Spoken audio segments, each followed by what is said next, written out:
Assalamu alaikum everyone. I hope you all are well. So continuing with the series of CS 504 that is software engineering. आज हमने जो है वो lecture number 4 को start करना है और इंशाल्लाह इसको जो है वो कवर करना है.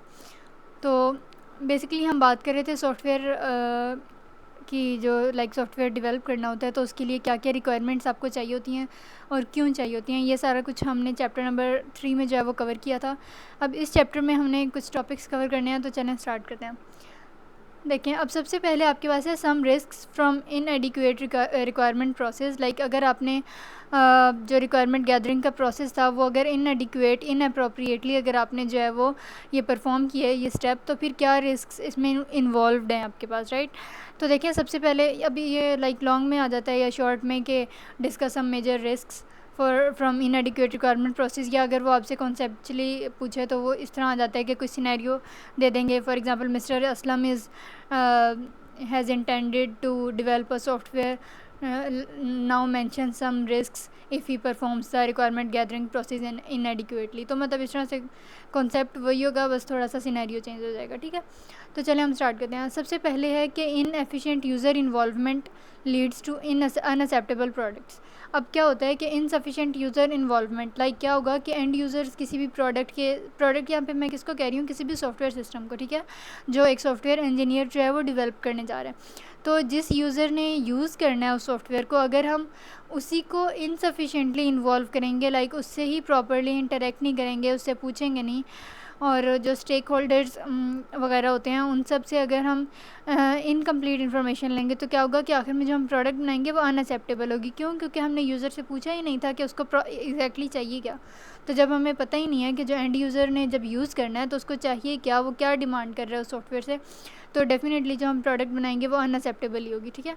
तो एक ये नुकसान हो जाता है कि अगर आपने रिक्वायरमेंट गैदरिंग प्रोसेस जो है वो इनएडिक्वेटली परफॉर्म किया, राइट. नेक्स्ट है आपके पास creeping user requirements contribute to overruns and degraded product quality.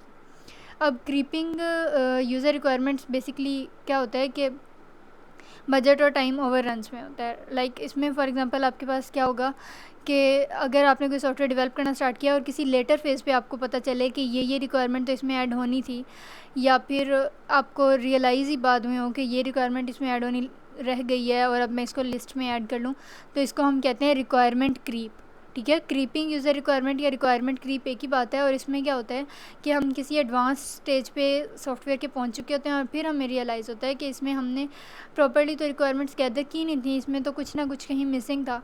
तो एक ये रिस्क है इनएडिक्वेटली रिक्वायरमेंट गैदरिंग का, ठीक है. नेक्स्ट है ambiguous requirements lead to ill spend time and rework. अब क्या होता है कि अगर आपने एम्बिगुअस रिक्वायरमेंट्स कलेक्ट की हैं, एम्बिगुअस का क्या मतलब होता है कि नॉट क्लियर, वेरी वेग, ठीक है, जिसमें बहुत ज़्यादा सस्पिशन प्रेजेंट हो और एग्जैक्टली कुछ भी क्लियर ना हो रहा हो. जैसे फॉर एग्जांपल यहाँ पे आपको बुक में एग्जांपल दी है कि रुको मत जाने दो. अब इसको हम अगर एक सिर्फ कोमा चेंज करें तो बिल्कुल इसका सेंस ऑफ मीनिंग जो है वो चेंज हो जाता है. जैसे रुको मत जाने दो, इसका मतलब है कि उसको ना जाने दो. और अगर इसी में रुको मत के बाद आप कोमा लगा दें तो रुको मत जाने दो, यानी कि रोको ना बल्कि जाने दो, ठीक है.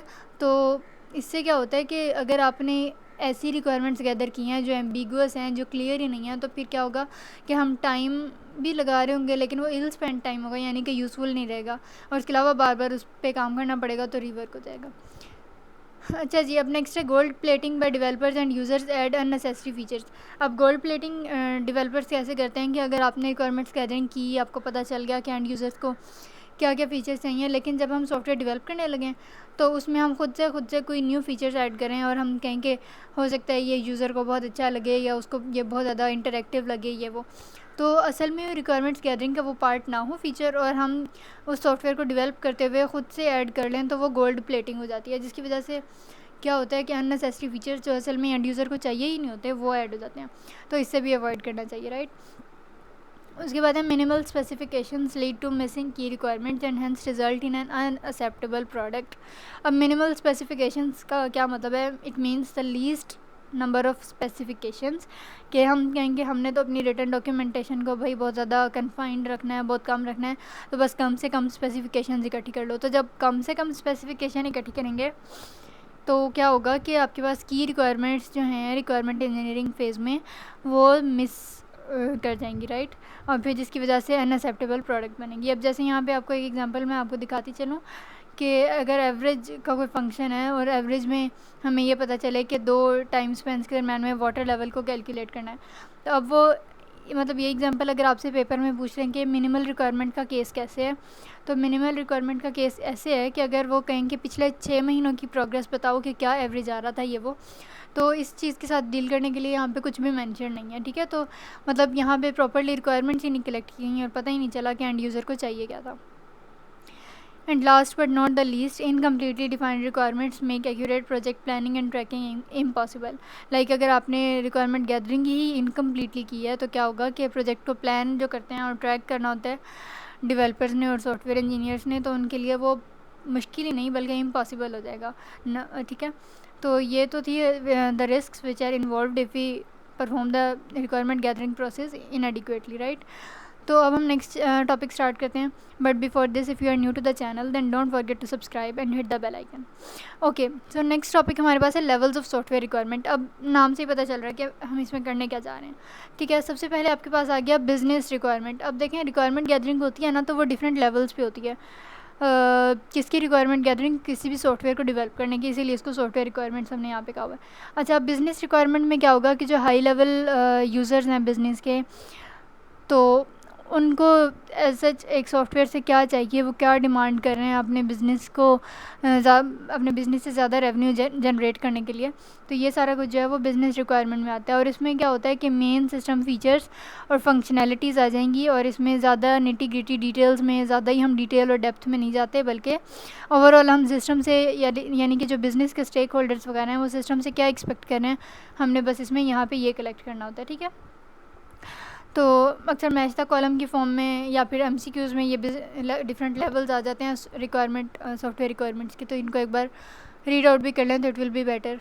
ओके, नेक्स्ट है यूज़र रिक्वायरमेंट। अब नाम से पता चल रहा है कि एंड यूज़र के पॉइंट ऑफ व्यू से हम देखें कि एंड यूज़र कितना इंटरेक्टिव चाहता है उस सिस्टम को, क्या क्या वो एक्सपेक्ट कर रहा है कि उसमें क्या क्या फ़ीचर्स वगैरह इन्वॉल्व होंगे और ये सारा। नेक्स्ट है फंक्शनल रिक्वायरमेंट्स और नॉन फंक्शनल रिक्वायरमेंट्स। इसमें अक्सर स्टूडेंट्स जो हैं वो कन्फ्यूज़ हो जाते हैं क्योंकि ये दोनों बहुत ज़्यादा एम्बिगुअस टाइप हैं। मैं आपको बताती हूँ कि इन दोनों में डिफरेंस क्या है। देखिए, फंक्शनल रिक्वायरमेंट होती हैं related directly to the function of any software. कैसे, अब फॉर एग्जांपल आपके पास व्हाट्सएप है, तो हम कहेंगे व्हाट्सएप की फंक्शनल रिक्वायरमेंट्स क्या हैं कि आप उसमें स्टेटस अपडेट कर सकें, उसमें ऑडियो कॉल हो सके, वीडियो कॉल हो सके, मैसेजेस सेंड हो सकें, रिसीव हो सकें, ठीक है। तो ये तो थी फंक्शनल रिक्वायरमेंट्स कि हम एक सिस्टम से एक सॉफ्टवेयर से क्या एक्सपेक्ट कर रहे हैं कि वो कौन कौन से फंक्शंस परफॉर्म करें। जो नॉन फंक्शनल रिक्वायरमेंट्स होती हैं ना, वो इन अ सेंस कंस्ट्रेंट्स को, रिस्ट्रिक्शंस को स्पेसिफाई करता है। कौन? नॉन फंक्शनल रिक्वायरमेंट्स जो होती हैं वो इन अ सेंस कंस्ट्रेंट्स को या कोई स्पेसिफिकेशंस होती हैं उनको स्पेसिफाई करती हैं।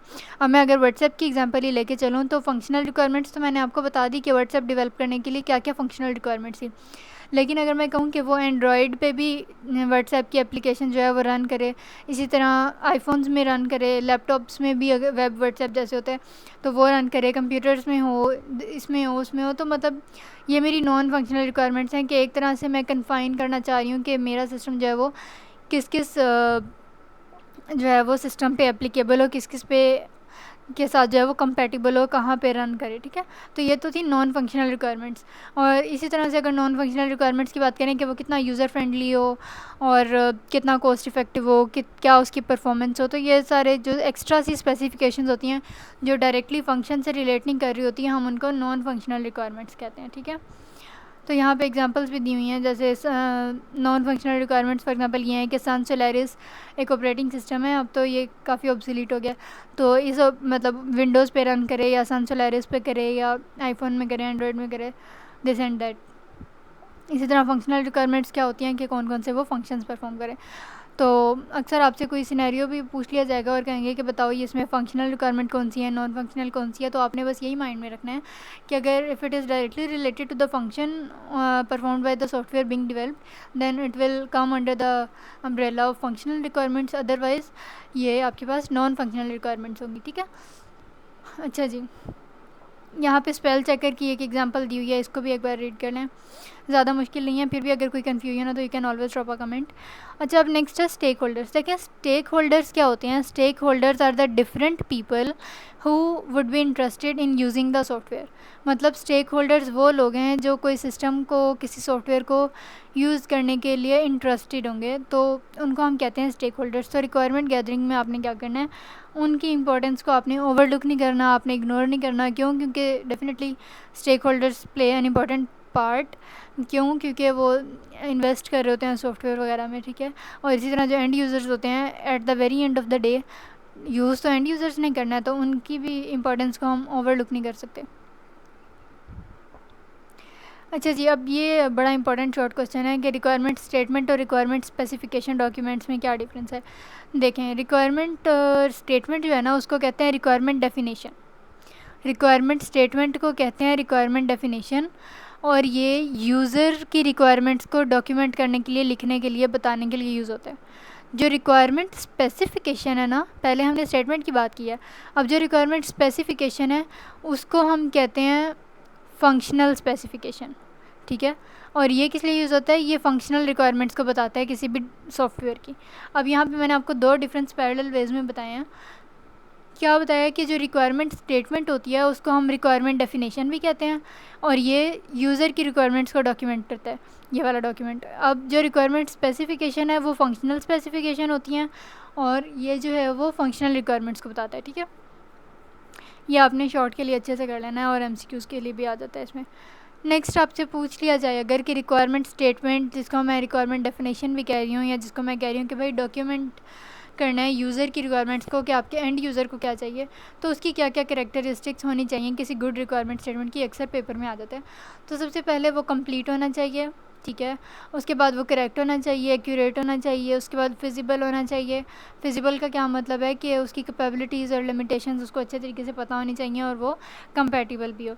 अच्छा, उसके बाद नेसेसरी का क्या मतलब है कि सिर्फ वही डॉक्यूमेंट्स, मतलब वही चीज़ें उस डॉक्यूमेंट का पार्ट हो जो असल में हमें एंड यूज़र को वाकई में चाहिए, ठीक है, इन रियल टर्म्स उसको चाहिए होती हैं। इसी तरह प्रायोरिटाइज़ हमने करना है कि लाइक जितनी भी रिक्वायरमेंट्स हैं उनको प्रायोरिटी के अकॉर्डिंग जो है वो उनको सेट कर देना है कि क्या इसमें सबसे ज़्यादा इंपॉर्टेंट है, फिर क्या। इसी तरह अनएम्बिगुअस यानी कि क्लियर होना चाहिए, विविड होना चाहिए, वेग नहीं होना चाहिए। इस तरह वेरीफिएबल कि हम उसको टेस्टिफाई इजीली कर सकें। नेक्स्ट आपके पास आ गया रिक्वायरमेंट स्पेसिफिकेशन, जिसको हम फंक्शनल स्पेसिफिकेशन भी कह रहे थे, और इसकी क्या क्या कैरेक्टरिस्टिक्स हैं कि कंप्लीट होनी चाहिए, कोई एक्स्ट्रा इन्फॉर्मेशन ना हो, ना कोई इम्पॉर्टेंट इन्फॉर्मेशन मिस हो रही हो। इसी तरह कंसिस्टेंट हो, यानी कि हर सिस्टम पे वो इक्वली उसके साथ कॉम्प्लीमेंट कर रही हो, ठीक है। उसके अलावा यहाँ पे आपको फंक्शनल रिक्वायरमेंट्स के जो है वो कुछ एग्जांपल्स दिए हुए हैं, जैसे system must monitor all temperatures in a chemical reactor. System should only monitor and log temperatures below -20 and above 400 degree centigrade. अब यहाँ पे देखें, दोनों ये फंक्शनल रिक्वायरमेंट्स आपस में कन्फ्लिक्ट कर रही हैं। कैसे कि एक बात में, एक रिक्वायरमेंट में वो कह रहा है कि भाई जो केमिकल रिएक्टर में जितने भी टेम्परेचर हैं सिस्टम उन सबको मॉनिटर करे, और दूसरी जगह कह रहे हैं कि भाई सिर्फ -20 से 400 डिग्री सेंटीग्रेड के दरमियान में मॉनिटर करे। तो ये चीज़ें आपस में स्पेसिफिकेशंस जो हैं वो कन्फ्लिक्ट कर रही हैं एक दूसरे के साथ, तो इस तरह वाला सीन आपके पास नहीं होना चाहिए, ठीक है। उसके अलावा मॉडिफिएबल यानी कि इनको मॉडिफाई किया जा सके एट अ लेटर स्टेज। उसके अलावा ट्रेसेबल, ताकि हम टेस्ट केसेस या सोर्स कोड्स वगैरह बनाएं तो उसमें हम इजीली करेक्ट इम्प्लीमेंटेशंस को वेरीफाई भी कर सकें और अप्लाई भी कर सकें, ठीक है। अच्छा, मिक्स्ड लेवल ऑफ एब्स्ट्रैक्शन में क्या होता है कि अगर for example level of abstractions में बेसिकली मिक्स लेवल में क्या होगा कि हम मिस गाइडेड रिक्वायरमेंट्स को अगर गैदर कर लें, ठीक है। और फॉर एग्जांपल यहाँ पे आपको एग्जांपल दी हुई है कि purpose of system is to track stock in a warehouse, और नीचे वाली स्पेसिफिकेशन में बता दिया कि भाई जब क्लर्क टाइप्स वगैरह को लोड कर रहे हों तो वो कम्युनिकेट करेगा, ऑर्डर नंबर, आइडेंटिटी बताएगा जिसको रिमूव करना है, क्वालिटी रिमूव बताएगा, ये वो। तो ऊपर एक स्पेसिफिकेशन दे दी और नीचे दूसरी दे दी, और दोनों स्पेसिफिकेशन से एग्जैक्टली पता ही नहीं चल रहा कि सिस्टम जो हम डेवलप करने जा रहे हैं वो करेगा क्या, ठीक है। तो इसको हम कहते हैं कि जो लेवल ऑफ एब्स्ट्रैक्शन हैं वो सारे मिक्सड अप हो गए हैं। So that was all about lecture number 4। अगर इसमें कोई भी क्यूरी हो या कन्फ्यूजन हो तो you can always drop a comment and I will answer your questions, and if you are new to the channel then don't forget to subscribe and hit the bell icon. Thank you.